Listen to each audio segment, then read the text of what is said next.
Pai nosso que estais nos céus, na luz dos sóis infinitos, Pai de todos os aflitos neste mundo de escarcéus, santificado, Senhor, seja o teu nome sublime, que em todo o universo exprime concórdia, ternura e amor. Venha ao nosso coração o teu reino de bondade, de paz, de claridade na estrada da redenção. Cumpra-se teu mandamento, que não vacila nem erra, no céu como em toda a terra, de luta e sofrimento. Evita-nos todo mal, dá-nos o pão do caminho, feito na luz, no carinho do plano espiritual. Auxilia-nos também os sentimentos cristãos a amar nossos irmãos que vivem longe do bem. Com a proteção de Jesus, livra nossa alma do erro, sobre o mundo de desterro distante da vossa luz. Que a vossa ideal igreja seja o altar da caridade, onde se faça a vontade do vosso amor. Assim seja.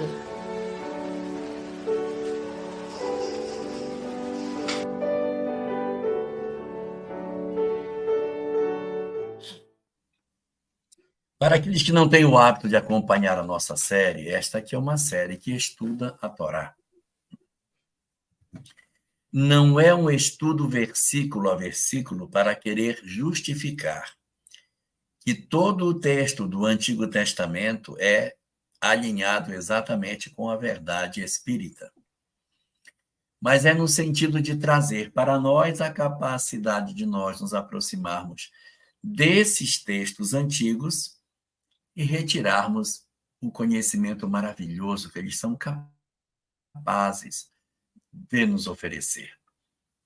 Se nós tivéssemos a capacidade de vermos o que a gente já tem dentro da literatura espírita sobre o estudo desses conteúdos antigos, a gente leria com muito mais atenção essas obras que nos oferecem esses conhecimentos maravilhosos. Isso não é somente a Torá, mas os diversos livros religiosos oferecem para nós lições maravilhosas e a gente não pode perder a oportunidade de nos aproximarmos desses conhecimentos a partir daquilo que a gente poderia recolher em todos esses livros que tem. E assim, não é somente o conteúdo que a gente encontra no Antigo Testamento, mas em diversos outros povos, em outros diversos conteúdos, a gente vai encontrar as mesmas verdades. Ali, na terceira parte do Livro dos Espíritos, mais especificamente no primeiro capítulo, quando fala da lei natural, a gente vai perceber que ali é colocado para nós a necessidade de nós conhecermos esses grandes conhecimentos que estão ocultos desde épocas muito remotas, quando esses conhecimentos foram oferecidos para todos nós.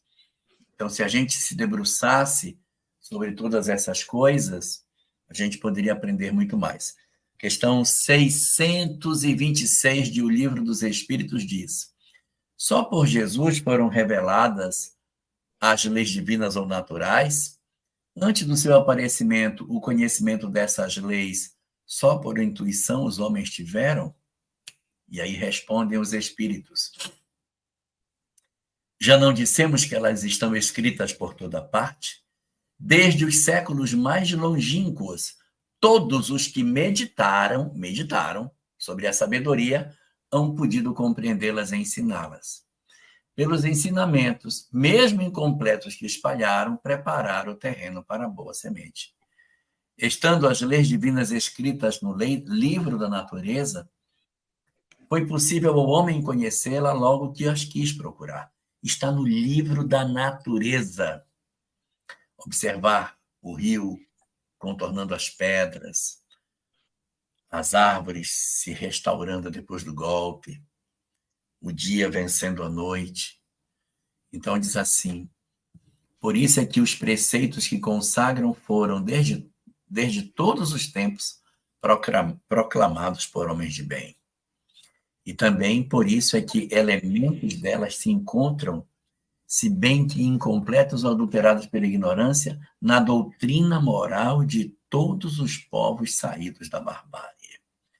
Então, nós temos, na verdade, dentro da literatura espírita, uma informação muito preciosa sobre a necessidade da gente se voltar para estudar esses conteúdos que podem nos oferecer um grande manancial de conhecimento, se nós assim soubermos buscar.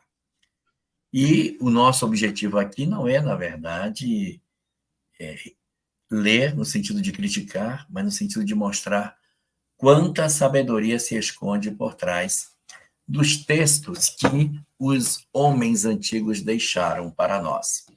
E é isso que a gente vai ter a oportunidade de ver hoje. Nós estamos estudando o livro de Números, já vimos Gênesis, já vimos Êxodo, já vimos Levítico, estamos fechando o livro de Números, e a gente vai ingressar depois no livro de Devarim, Deuteronômio. E vamos fechar a Torá, porque a gente vai estar concluindo os estudos sobre esse assunto. Nesse trecho final que a gente está passando, nós estamos encerrando esse livro que tem o nome de Números. E às vezes a gente fica se perguntando, mas por que esse nome Números? Porque é o livro que fala de quem foram os descendentes, quem foram os que vieram depois dos primeiros, quais foram as quantidades de pessoas, por isso Números, que é a contabilização do povo, a contagem de todos eles. E agora, hoje, a gente vai ter a oportunidade de falar um pouco sobre o trajeto que foi feito pelo povo e também os príncipes que foram apontados para representar cada uma das tribos que Israel possui. Então, Álvaro, queria passar para você, para a gente começar a discussão de hoje, capítulo 33, 34 do livro de Números. Antes de você comentar, eu queria ler um pedacinho da resposta 628. Claro. Só um parágrafo. 628, o último parágrafo da resposta diz: para o estudioso, não há nenhum sistema antigo de filosofia, nenhuma tradição, nenhuma religião que seja desprezível, pois em tudo há germes de grandes verdades, que, se bem pareçam contraditórias entre si, dispersas que se acham em meio de acessórios sem fundamento, facilmente coordenáveis se apresentam. E graças à explicação que o Espiritismo dá de uma imensidade de coisas que até agora se afiguravam sem razão alguma e cuja realidade está, hoje, irrecusavelmente demonstrada. Ponto. E aqui a parte mais importante. Não desprezeis, portanto, os objetos de estudo que esses materiais oferecem. Ricos, eles são de tais objetos e podem contribuir grandemente para a vossa instrução. Então, nós podemos colher muita informação, não só da Torá, mas de todos os demais textos antigos em que as sementes da verdade ali estiveram apresentadas. Né? E é bonito, Elahá, você gosta de utilizar uma fala da qual você atribui ao Goldinho, né? Atual presidente da Federação Espírita Brasileira, e um presidente que vem realizando um excelente trabalho, tanto no seu caráter moral, quanto no seu caráter de trabalho na Federação Espírita Brasileira, que é a ideia de nós sermos coração do mundo, pátria do Evangelho, é que nós iremos bombear, né? E é interessante, quem sabe na próxima encarnação eu não vou encarnar no judaísmo, no budismo, no hinduísmo, no islamismo. E se eu conseguir, nesse momento, já procurar parte do perfume, porque a gente nunca vai conseguir esgotar a sabedoria daqueles missionários que encarnaram, pelo menos não nessas próximas encarnações, nesses ambientes. Mas se a gente conseguir viver isso com qualidade, vai ser mais fácil. Primeiro, eu me tornar universalista, como diz Paulo na carta aos Romanos. Segundo, quem sabe no futuro, reencarnando em outros momentos, eu vou estar pronto para viver a essência do Espiritismo dentro dos mais diversos fragmentos que aparecem nas tantas doutrinas ao entorno, doutrinas religiosas, né? Então é bonito, né, Elahá? Eu sei que, não estou falando em tom de crítica, mas eu sei que um dia foi difícil entrar em alguns lugares para falar de Antigo Testamento. Hoje, as pessoas querem ouvir, né, Elahá? Hoje as pessoas... como muda, né? A gente amadurece. E eu ia dizendo, Elahá, como é interessante essa própria ideia. Porque o capítulo 33 começa assim: essas são as jornadas dos filhos de Israel, que saíram da terra do Egito, segundo os seus exércitos, sob a direção de Moshe e Arão, de Moisés e Aarón. Então, vai ser escrito para nós: saímos do Egito com destino à terra prometida. E é bacana isso, porque quando a gente encarna no mundo, a gente espírito 0 quilômetro. Espírito acabou de ganhar o princípio inteligente. Quais são as nossas provas? Aliás, quais são as nossas aquisições? Nossas provas que a gente precisa adquirir. Provavelmente são questões do ponto de vista moral que hoje são um tanto quanto básicas para nós e até muitas delas já estão na condição do automatismo. Não todas, mas muitas já estão na condição do automatismo. Por quê? O espírito, à medida que ele recebe a necessidade de evolução, a gente não recebe uma prova nesse mundo no sentido de que teremos que executar na mesma condição que Jesus executou. Mas a gente precisa de executar segundo ao nível evolutivo, segundo o horizonte consciencial que eu me encontro. Então, o que eu estou querendo dizer? Nós descemos ao Egito. Nós nos equivocamos. Entramos na escravidão do espírito. Como Emmanuel gosta de dizer, no rio dos hábitos. Como nós, lá no Pensamento e Vida, está escrito isso, no capítulo que ele fala sobre os hábitos, como barquinhos de papel em caudalosos rios, nós vamos descendo pelos hábitos, pelos condicionamentos morais. Ou seja, a gente chega no Egito e começa a colocar um bloquinho para receber um pagamento, outro bloquinho para receber um pagamento. Quando a gente se dá conta, a gente olha e fala, Elahá do céu, fomos nós que construímos essas pirâmides? Fomos. Só que essas pirâmides são as pirâmides dentro do nosso espírito que nos tornaram escravos por tanto reafirmarmos hábitos que nos levaram à escravidão do espírito. Eu fui errando. Por quê? Mal utilizei o meu livre-arbítrio. Escolhi o caminho errado. Quando eu tinha que escolher um pequeno acerto, eu insisti por séculos ou milênios no erro, no equívoco. Me tornei escravo de mim mesmo, do meu espírito, dos equívocos. Criei afinidades fluídicas para as obsessões. Torno aqueles ao meu entorno ligados por afinidade fluídica. Aqueles que, quando eu penso em sair de um equívoco, eles me lembram a minha escravidão, porque a minha afinidade fluídica, o meu espírito está condicionado ao erro. Só que Moshe e Aarón, aqui na representação da consciência, na representação da lei divina, se tornando um estandarte para a caminhada, um prelúdio à minha libertação, vai me mostrando um caminho. E o caminho, eu já vi até um meme muito comum quando fala de Antigo Testamento no Instagram, que é assim: caminho do Egito até Israel andando. Tantos dias. Quanto tempo demorou o povo de Israel? 40 anos. Por que que a gente demorou 40 anos? E por que vai ter aqui 42 paradas? Lembrando que o povo de Israel saiu do Egito, fez 14 paradas, parou ali bem na borda de Israel. Mandamos os espiões para falar como que é a terra de Israel. Depois de uns dias, voltam os espiões, falando lamúrias, falando grandes mentiras sobre a terra de Israel, colocando o povo na condição de amedrontado de conquistar aquilo.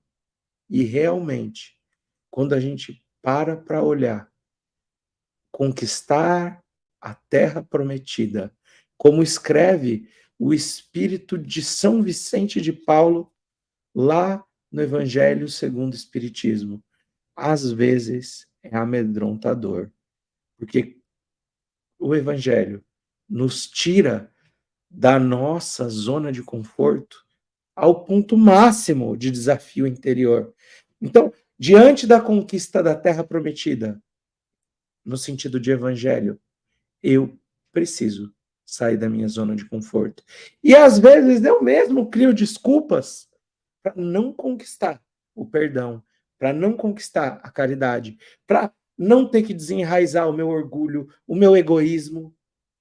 E aí, quando eu retorno com as minhas lamúrias, com as minhas mentiras próprias, com os meus equívocos que eu estou escolhendo seguir, o que eu faço?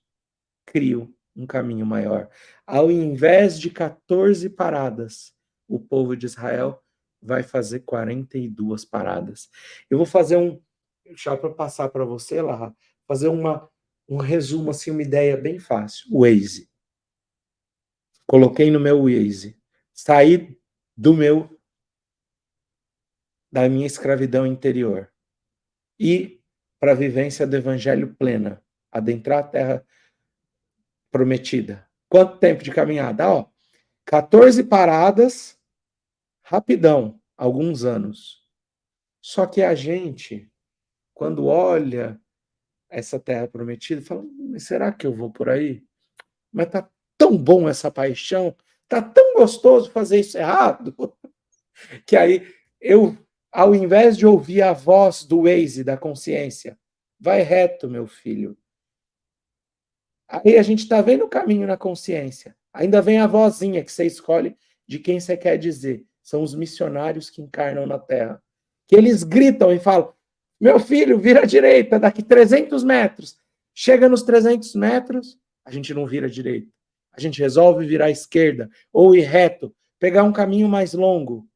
E a distância para a Terra prometida, que estava tão perto, só vai aumentando. Então, ao invés de 14 lugares, nós paramos em 42 lugares, sendo que 14 mais 28 foram a mais, 28.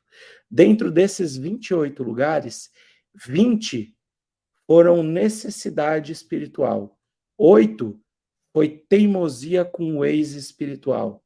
Ou seja, o povo de Israel triplicou a sua jornada até a Terra Prometida.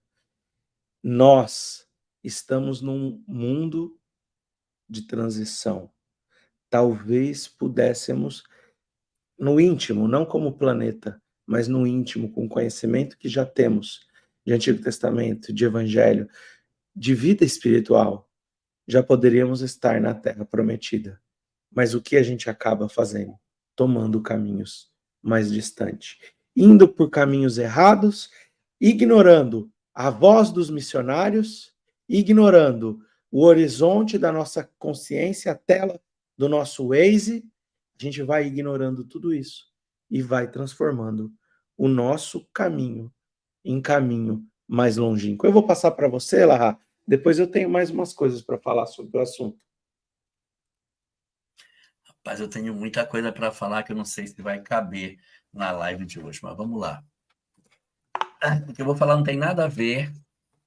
Na verdade, esse foi um assunto que a gente já tratou lá atrás, quando a gente começou no primeiro versículo da Bíblia. A gente trabalhou essa discussão e eu vou voltar nela hoje aqui.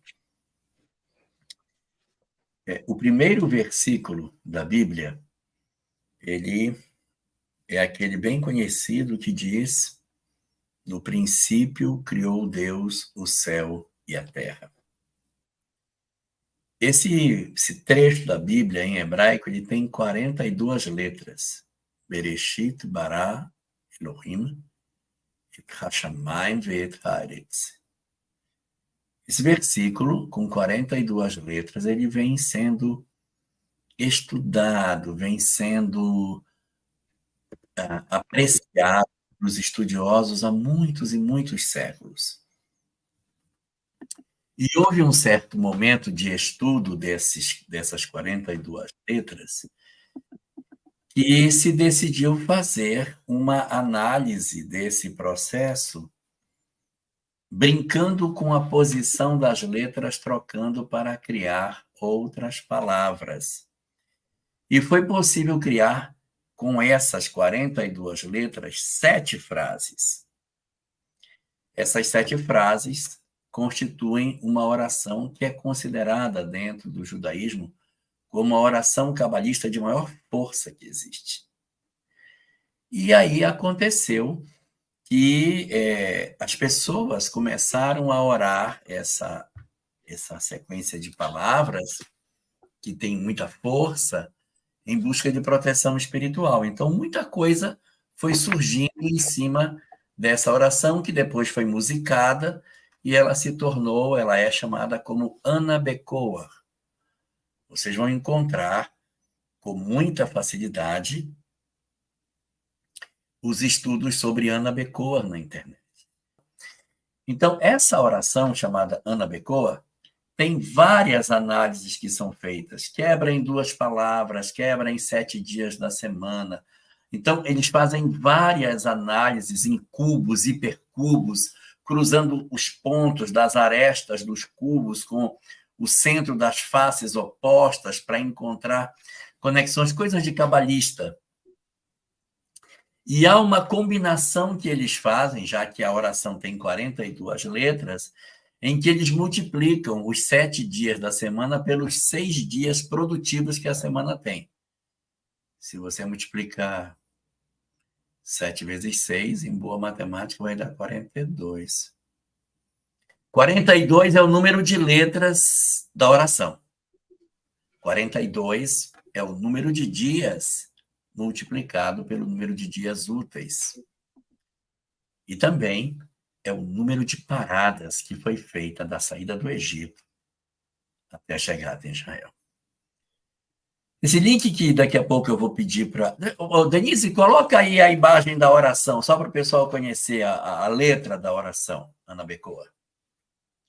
Essa é a letra. Ana Bekoa, Glaten, Miha, Tatir, Tserurá, Kabel, Riná.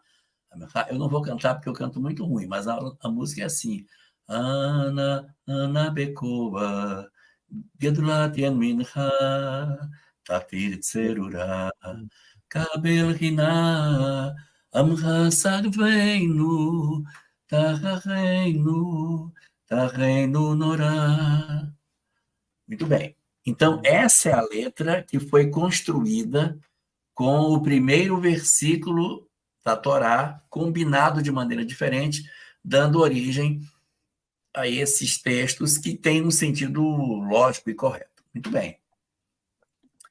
Então, existe um vídeo feito no YouTube, tem 36 minutos, em que ele canta Ana Bekoa e dá um ângulo de visão. Agora eu vou fazer sobre os dias das semanas. Aí ele faz os dias da semana. Agora vamos fazer sobre os patriarcas, as matriarcas. Aí ele vai mostrando como que as combinações desses textos vão dando, como que você vai lendo pegando só as primeiras letras de cada palavra e fazendo com isso uma síntese do verso. Nossa, tem cada... Ele vai, aí volta a oração e ele canta de novo com um outro enfoque.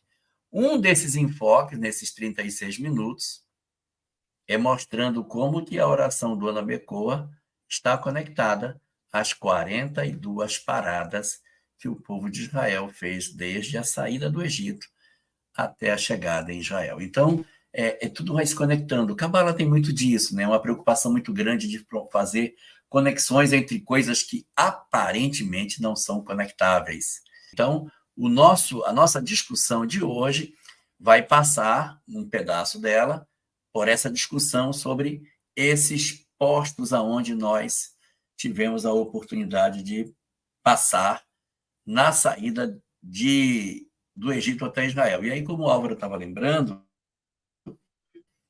não é um caminho reto. Se fosse caminho reto, eles tinham chegado muito mais cedo. Se vocês bem lembrarem, quando Herodes queria perseguir o menino, José foi para o Egito. Ele foi e voltou, e Jesus era pequeno, né? Então dá para ir e voltar rápido. Não precisa esse tempo todo. E esse tempo todo, a gente sabe, que a gente já viu aqui, se deu em função de desobediência do povo, e ficou 40 anos no deserto, e, em função disso, nós acabamos tendo muitas histórias que não precisavam ter existido nessa grande travessia pelo deserto. E o texto vai apresentar aqui o nome delas. Não sei a validade que tem, Álvaro, da gente ler o nome desses locais, porque vão ser apenas palavras, né? Vão ser só palavras para a gente. Mas todos esses 42 pontos, inclusive sai daqui, vai para lá, sai de lá, vai para ali, estão todos na sequência no capítulo 33, enumerando desde o início, na primeira dos pontos de partida, ainda lá na região do Egito em si, ali numa cidade que depende muito da tradução, mas a tradução em português aqui está Ramsés, mas algumas aparecem Ramsés. Daqui, na tradução em português que eu estou vendo, está Ramsés. E vai seguindo uma por uma até o ponto final do término da jornada, quando eles vão chegar ao fim no Monte Or, no fim da terra de Edom. Foi ali que eles vão considerar que chegaram no final da jornada, dos 42 pontos que eles teriam para atravessar. Depois eles seguem, né? Depois desse ponto, tem aquela curva que eles deveriam passar, que eles não passam, e eles vão seguir até chegarem ao Monte Moabe, né? Perto ao Jordão, na direção para Jericó. Porque eles chegam até a ponta, aí eles retornam, porque não é permitida a passagem deles, aí faz um outro conjunto de pontos até a chegada no Monte Moabe, o ponto final mesmo. Tem um Midrash, Elahá e nossos amigos, que fala assim, no Egito, Deus mandou Moshe e Aaron para libertar o povo de Israel. Ali, nós fomos libertados por homens. Depois a gente vai receber Yeshua, Shoftim, os juízes, os reis, a gente vai receber mais uma série de missionários para nos demonstrar como é esse processo.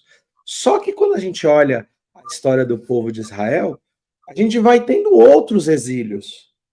Então a gente conquista a terra de Israel física, mas não conquista a espiritual. Então a gente vai ter o primeiro templo, que é destruído, a gente vai ter pelos babilônios, pelo rei Nabucodonosor, depois vamos ter o segundo no ano 70.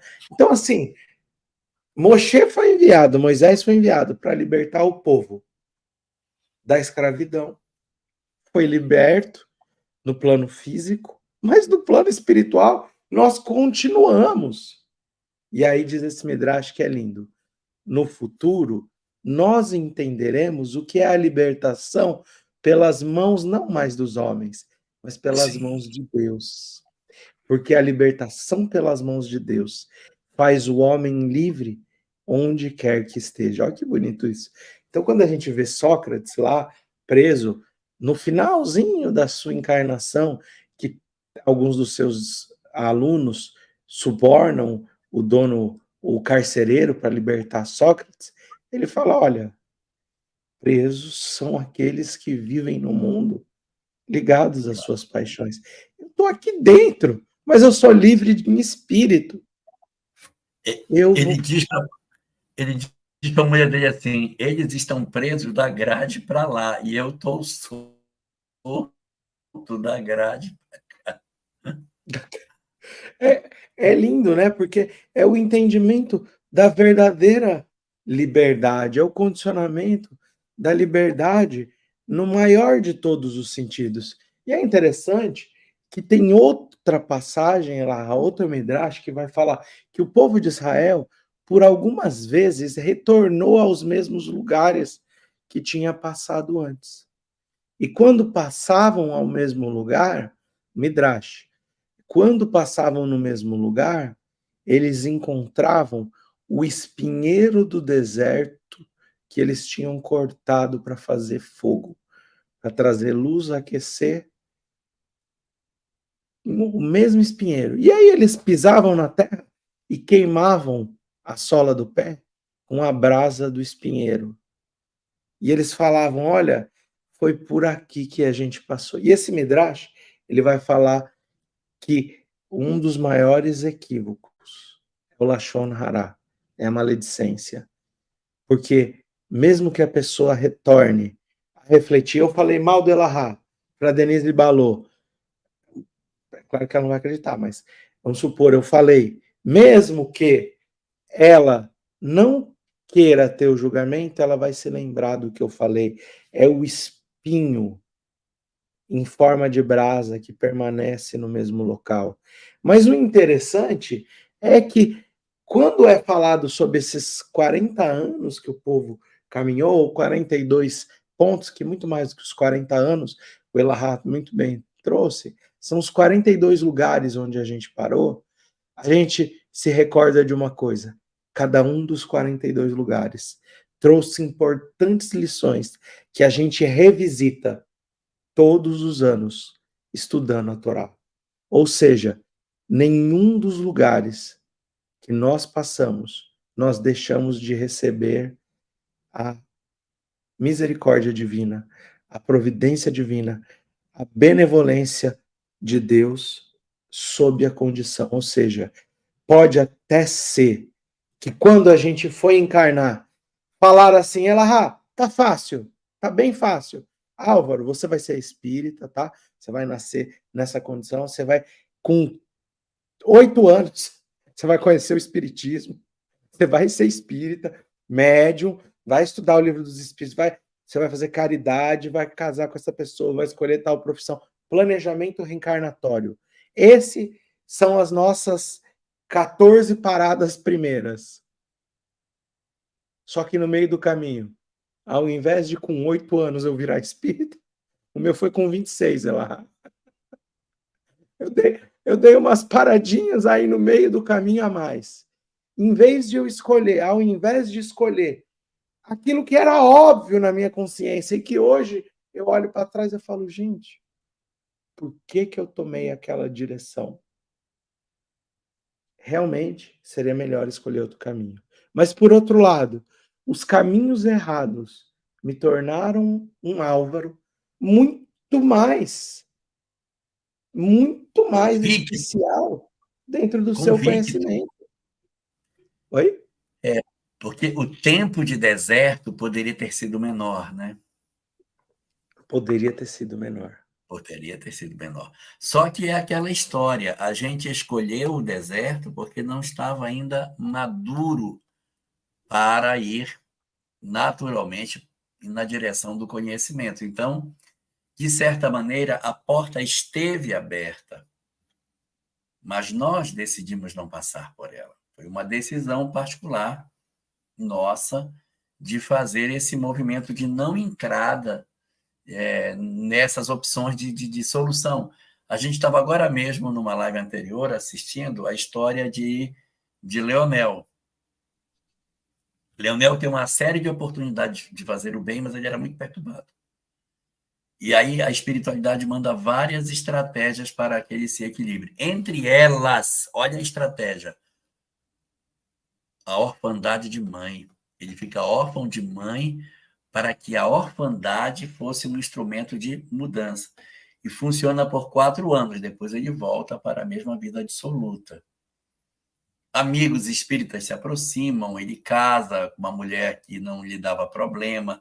Ele tem uma série de ferramentas, mas ele em si era tão perturbado que, mesmo tendo uma mulher que era uma mulher equilibrada, mesmo ele tendo os amigos, mesmo ele tendo conhecido a doutrina espírita, debochou dos livros, mesmo tendo passado pela experiência da orfandade, ele não quis. Só que esse se perdeu no deserto, tá? Esse aí não conseguiu chegar em Israel, porque ele fica tão perturbado, ele cai num processo de obsessão tão profundo que ele se suicida. Por quê? Porque o caminho poderia ter sido suficiente para chegar do outro lado. Mas quando a gente não usa o livre-arbítrio da maneira satisfatória, pode acontecer de você sai do Egito, ganha a liberdade, mas não consegue chegar em condições de fazer o uso correto da liberdade que Deus lhe concede. E é interessante, Elahá, que até aqui na nossa passagem a gente vai encontrar essas referências do espinho, no sentido de que Paulo traz, né, o espinho na carne, Paulo traz o bem que eu quero eu não faço, mas o mal que eu não quero eu faço. Essa disputa e essa luta que vai remeter a todas as guerras interiores que a gente falou, representadas na Torá, na conquista dessa terra prometida. O povo de Israel chega muito mais maduro. Então, Saulo poderia ter tido outro caminho. Mas como disse Estevão, quando ele conhecer Jesus, ele vai viver com a mesma fidelidade. Ou seja, não é desprezado o equívoco. Todo equívoco em nossas vidas, ele tem importante papel pedagógico à eternidade do espírito. O erro, por si só, ele só é verdadeiramente difícil quando a gente tem a dificuldade do auto-perdão. Aí a gente fica paralisado nele. Quando a gente consegue utilizar o entendimento de que todos os meus equívocos me tornaram alguém que hoje tem uma visão mais profunda sobre a vida, que hoje possui uma condição melhor de escolha, uma força, uma experiência. Minha mãe tem uma frase, que ela fala assim: a experiência é uma lanterna que só ilumina o caminho de quem segura ela. Minha mãe costuma dizer isso.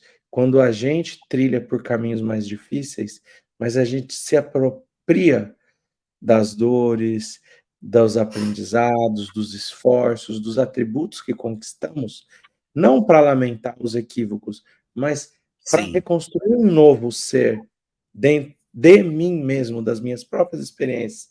Isso traz uma condição melhor.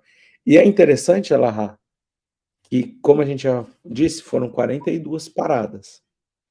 14 eram necessárias. 20 era o replanejamento.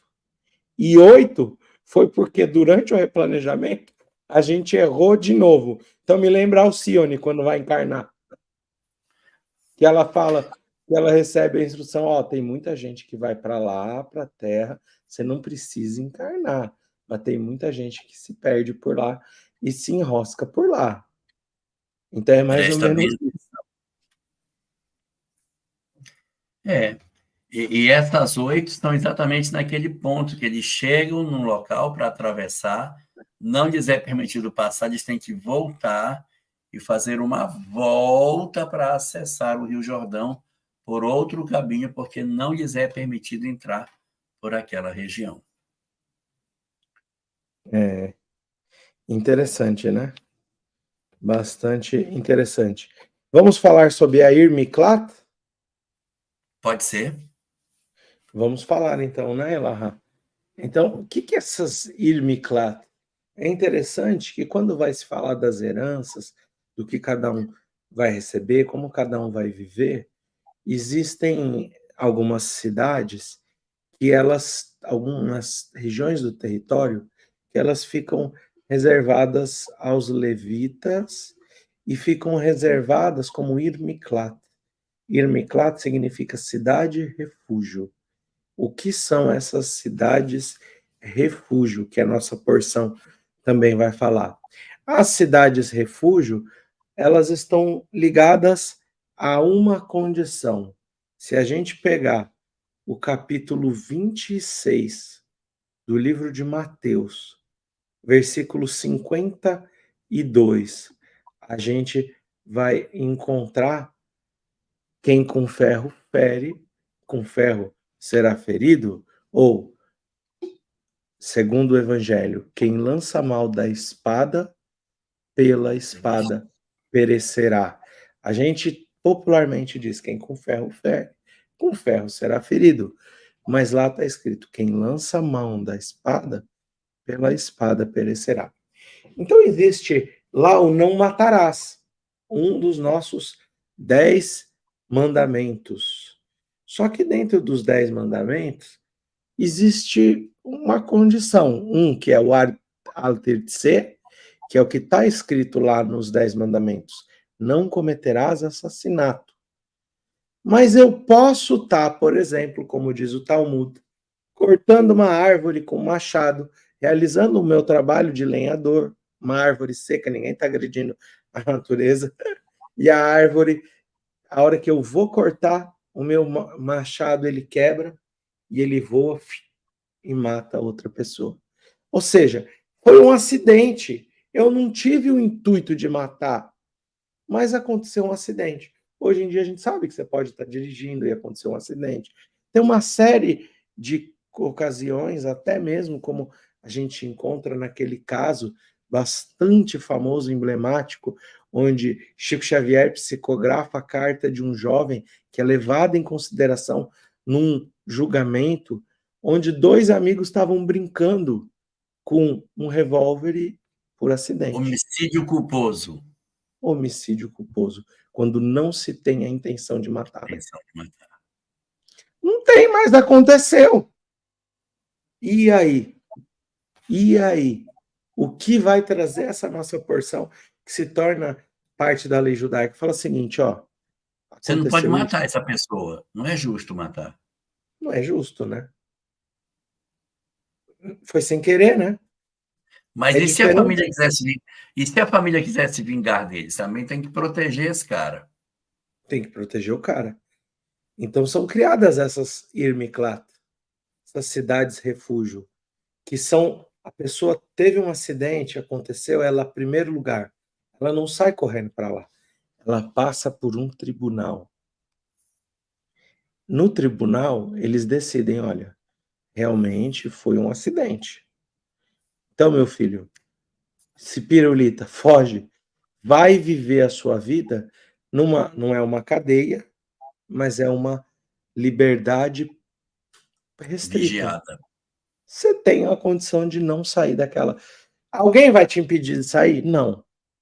Não vai te impedir. Mas não é Mas se você aconselhável. sair. Oi? Não é aconselhável que você saia.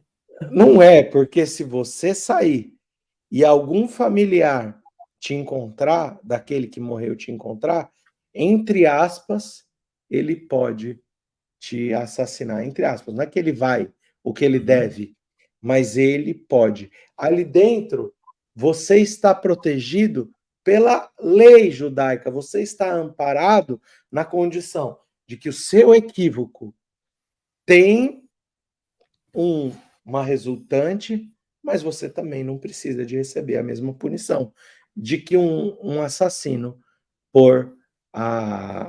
que mata de propósito. Então, se a gente se lembrar, Elahá, a passagem de Caim e Abel, a gente encontra Caim matou Abel e Caim se esconde.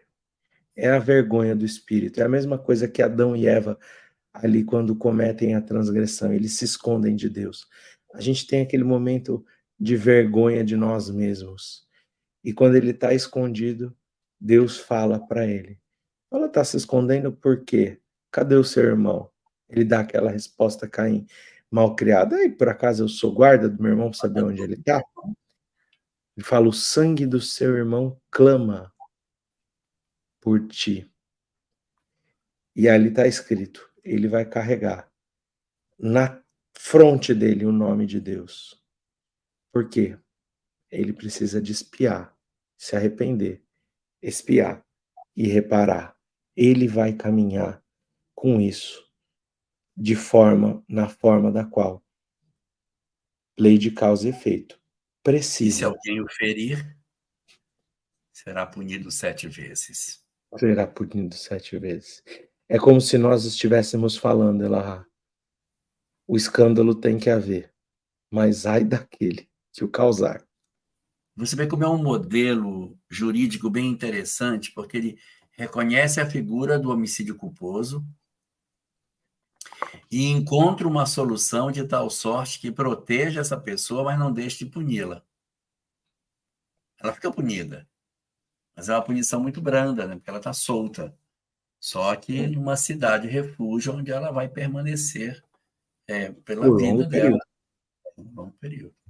Ó, Quando morre o Cohen Gadol, quando morre o sumo sacerdote, ela pode retornar à sua casa. Ou seja, é um período longo, sim. mas pode também não ser, né? E é Depende do interessante, vendedor ser velhinho, né? pode ser menos tempo, né? Bom, Tem um caso, Elahá, que eu acho que vale a pena a gente passar por ele. eu queria falar daqui a pouco dos príncipes e da divisão da terra. Ah, tá bom. Tem um caso que eu queria talvez colocar, Elahá, que eu acho que vale a pena. Ele está no livro Céu e Inferno. Então, no dia 29 de abril de 1864, foi evocado o senhor Letil, né, em português. Esse senhor Letil, ele vai ser invocado e ele vai contar a sua história. Ele morreu em 1864, no mesmo mês que ele foi dar essa comunicação, e ele era um industrial, trabalhava numa indústria, Não sei ali qual bem é. próximo a Paris. E ele estava dentro da sua indústria, tinha uma caldeira de verniz fervente, ele devia usar isso, né, em alguma para manufatura de álcool, esse caldeira estava fervente, e de repente, sem que ele tivesse tempo de fazer alguma coisa, essa caldeira vira em cima dele. E quando essa caldeira vira em cima dele, ela acaba deixando a sua pele, né, totalmente queimada. Só que ele tem força ainda para andar 300 metros aproximadamente até a sua casa. Ele chega à sua casa com as carnes do rosto, do corpo toda dilacerada, sem a roupa toda queimada. Tinha lugares que estava aparecendo o osso dele e ele ficou 12 horas de sofrimento na sua casa recebendo os socorros da família. E é interessante que durante essas 12 horas que ele passa ali, ele tem o seu caráter meigo, afetuoso, ele era uma pessoa bem querida e ele em momento algum, reclamou de nada. Ele não lamuriou, ele não falou mal, ele não perguntou nada, mas ele só passou todo aquele momento realizando prece, oração, fazendo as suas preces. E é interessante que ele conta que logo depois que ele desencarna, pouquinho tempo depois, provavelmente, segundo o que nos dá a ideia aqui, que seriam 12, 14 anos, 12 14 não, seriam algumas horas entre essa encontro com o seu espírito protetor ou com o seu guia espiritual. E ele, então, recebe o amparo do guia espiritual e ele vai compreender o que aconteceu. Seu guia espiritual vai contar para ele que quando, em uma outra encarnação, séculos atrás, ele foi na Itália, um juiz, um, um padre, né, um sacerdote, mas ele era responsável por um tribunal. E nesse tribunal, ele acabou condenando uma menina de 12, 13, 14 anos, uma menina nova, a ser queimada. E aquilo fica na consciência dele. Aquilo fica na consciência dele de maneira que ele vai obter outras encarnações, mas quando ele consegue dar um salto na última encarnação, quando ele consegue ter uma evolução um pouco maior, e ele vai se preparar para encarnar, ele escolhe que queria obter um desencarne com esse processo acidental. E ele, então, recebe esse desencarne devido a, no passado, ter cometido o equívoco do homicídio. Aqui não é um homicídio culposo, mas é um homicídio doloso, onde ele se equivoca, mas, no fundo, a gente se Nesse equivoca. caso, Álvaro, ele até vai ser o carrasco, porque ninguém quer punir a garota, não tem um negócio assim? E aí ele próprio se apresenta, eu vou ser o carrasco dela. Tem uma história Exato. desse tipo, né? Tem algo assim, eu não estou me recordando assim com exatidão, mas eu acho que tem algo assim. E é interessante a gente observar que dentro desse processo, quando ele desencarna, ele traz um alívio por ter encontrado na lei de causa e efeito, não alguém que culpava ele, como diz André Luiz. Aqui eu não encontro ninguém que me culpa, mas a minha consciência, essa sim me aponta as dificuldades, essa sim é minha maior a cobrança.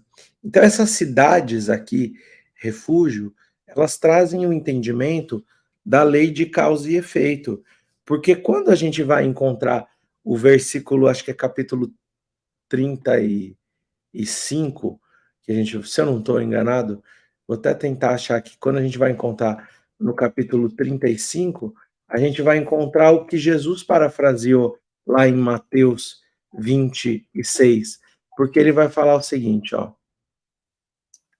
se ferir com instrumento de ferro, homicida é, certamente homicida morrerá.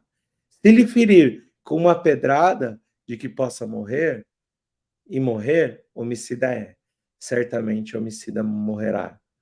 Se ferir com um instrumento de pau que tiver na mão, que possa morrer, ele morrerá homicida, e certamente homicida será. Tem até uma passagem no Talmud onde diz que Hillel, ele estava na beira de um rio e passa uma caveira. E quando ele vê aquela caveira, ele fala: porque afogaste, agora fosse afogado. Não é que a lei pede que seja pago na mesma moeda. Não é isso. Não precisa. Mas muitas vezes a consciência, como é o caso desse caso que a gente traz aqui no Céu e Inferno, ele vai pedir para que o espírito vai pedir por si só que possa obter uma sentença E não há, expiatória. não há ninguém que faça isso nele, que já é Não há sinal de ninguém. progresso. Já é sinal, né? E Elahá, é meio que isso que a gente está Sim. observando, né, Agora na passagem. por que as almas passam por esse tipo de situação? É porque muitas vezes o espírito, ao perceber o mal que fez, ele percebe a hediondez do ato praticado. E ele diz: eu nunca mais vou fazer isso. Mas tem vezes que, depois do ato praticado, o espírito tem dúvida se ele cometeria de novo a mesma ação. Então, ele precisa de uma experiência que grave profundamente que aquilo não é bom. O que significa dizer que nem todo mundo que queimou uma pessoa na fogueira obrigatoriamente vai ter que cair de um avião pegando fogo, vai ter um fogão que vai explodir, vai ter um incidente com álcool, ou vai ter uma pessoa que vai tocar fogo nela. Não. Eu posso cometer uma barbárie de matar alguém na fogueira e não necessariamente ser queimado numa próxima existência. Não é necessário.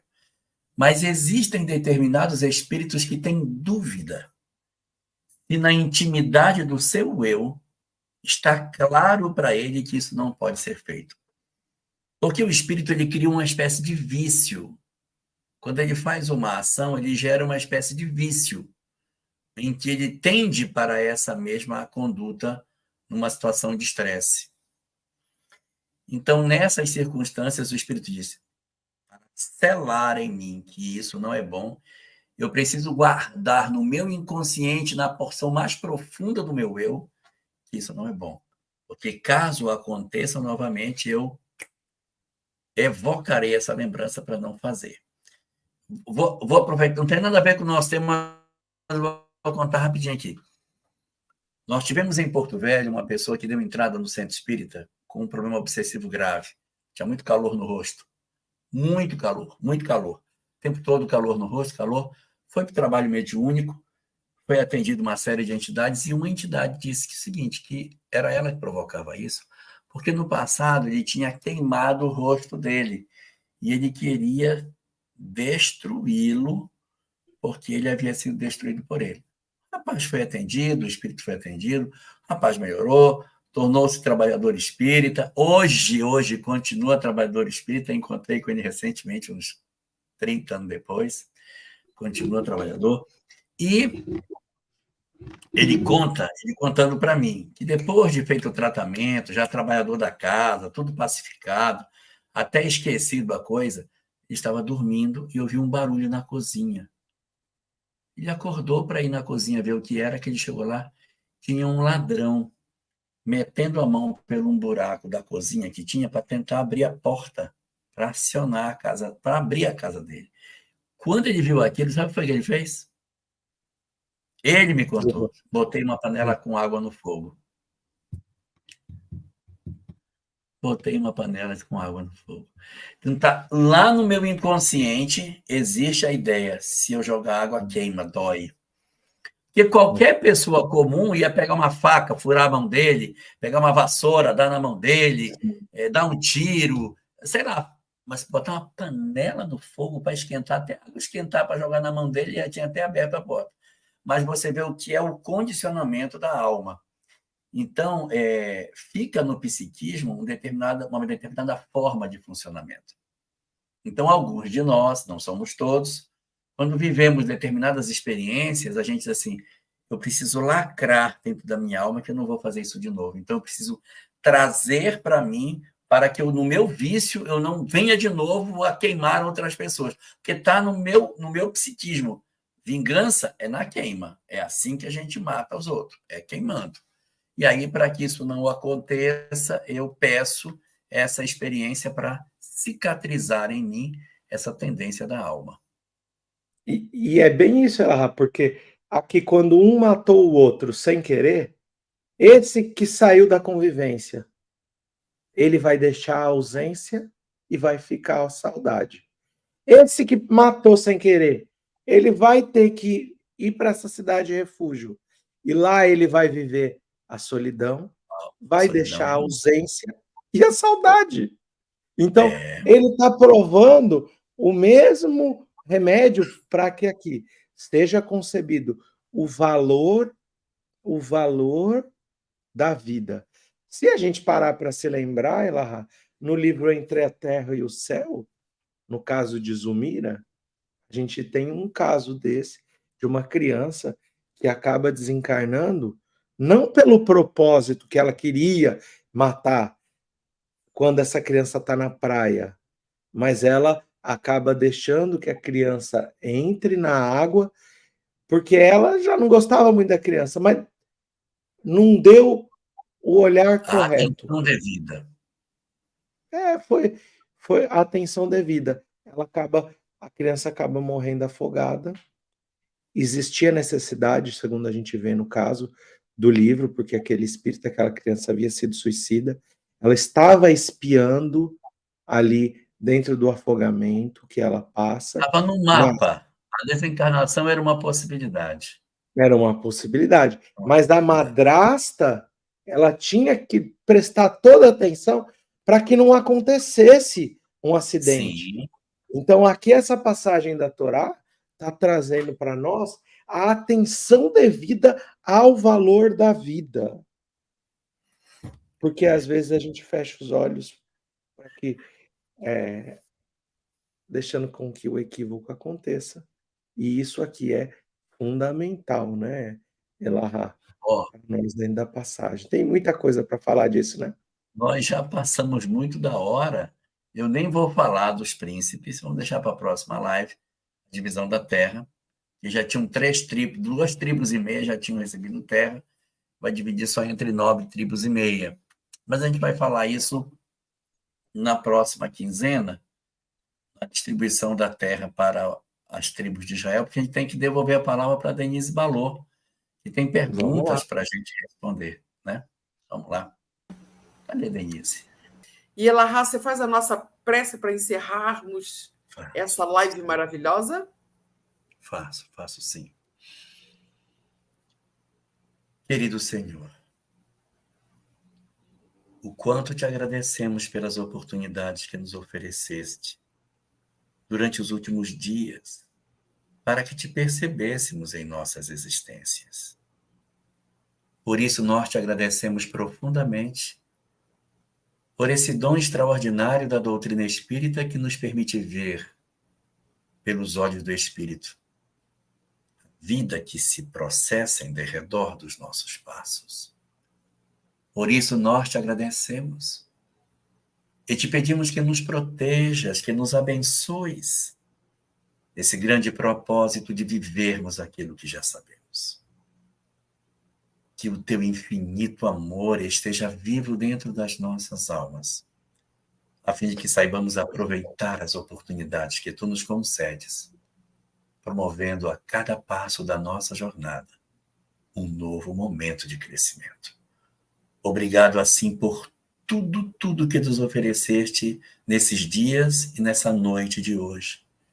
E que teu amor permaneça conosco, envolvendo as nossas almas e nos guardando no teu infinito amor. Muito obrigado, Senhor.